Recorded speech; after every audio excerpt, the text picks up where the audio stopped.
Welcome to my town, Moscow, Idaho. Population 23,000, maybe more of students here in town. I must confess at the very beginning that when I started making this film, I lived in Moscow.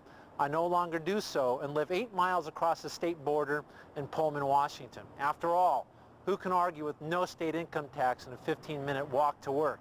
As a matter of fact, some have even begun arguing that Pullman and Moscow are not separate communities after all. Anyway, I come into town all the time. It's home of the Palouse Mall, the Food Co-op, and Book People of Moscow, a fine independent bookstore no matter where you might live. Residents of the region also acknowledge that Moscow just seems to have that certain je ne sais quoi that Pullman just doesn't have. Residents of Moscow extol its virtues as an arts community, as you can see on the sign as you drive into town. It is a great place to live and a wonderful place to raise your children. At the center of life in Moscow is the University of Idaho. Because it is the University of Idaho, it is considered the flagship institution of higher education in the state. Unfortunately for the university, recent years have been unkind. The university and the town gained national notoriety in the War on Terror when shortly after 9/11, a University of Idaho computer science graduate student, Sami al-Hussein, was taken into custody by the FBI for allegedly providing material support to terrorist organizations. Al-Hussein was held in jail for 17 months and was recently found innocent of these charges and deported to Saudi Arabia. Let's not forget the lush racial heritage of the region. Moscow is situated between two major Indian reservations, the Nez Perce and the Coeur d'Alene. The Coeur d'Alene tribe recently regained legal ownership of the southern portion of Lake Coeur d'Alene. A mere 2 hours from here is another lake named Hayden, former home of these guys.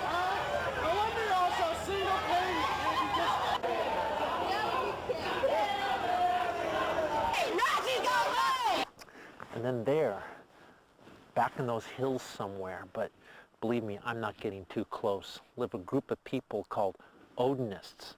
They worship the Viking god Odin as the god of racial purity and war. Scary stuff. But I would say that the political life of Moscow could be best summarized in this card I found at a local card shop. It says that Moscow is a thriving and typically progressive college town, what some local residents would say is a liberal oasis in a vast conservative wasteland. It's a great community. It has an interesting mix in the sense that it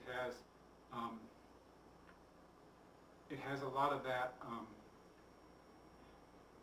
that you leave us alone kind of backwoods Idaho stuff mixed in with a real cosmopolitan feel, and I really see it. I mean, people joke about it being the Berkeley of Idaho or whatever, but it does have a real openness and kind of a liberal in the basic, most open sense of liberal. Plus, it's fun.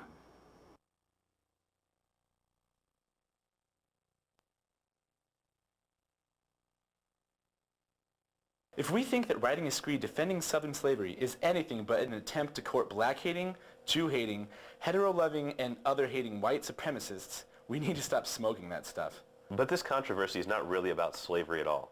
It's about the sin of homosexual behavior and the abomination of homosexual marriages. The bottom line is that you can reject conservative Christian homophobia and neo-Confederate Christian racism and still be a Christian. Racism in the name of love has got to be the sickest expression of hate I've ever encountered. Giving front page covers to so ludicrous an idea is equally as disgusting. People were just nervous about the whole thing because this threatened the liberal Moscow of 20 years ago, the liberal island in the middle of a conservative state. Well, all of a sudden, Moscow's becoming less and less liberal or progressive, even though we're not involved in political activities. It's having a public impact, and so people were just upset by that. And I think they were looking for something that had a handle that they could go after us with. I think that Christ Church is much more a political organization than it is a religious one.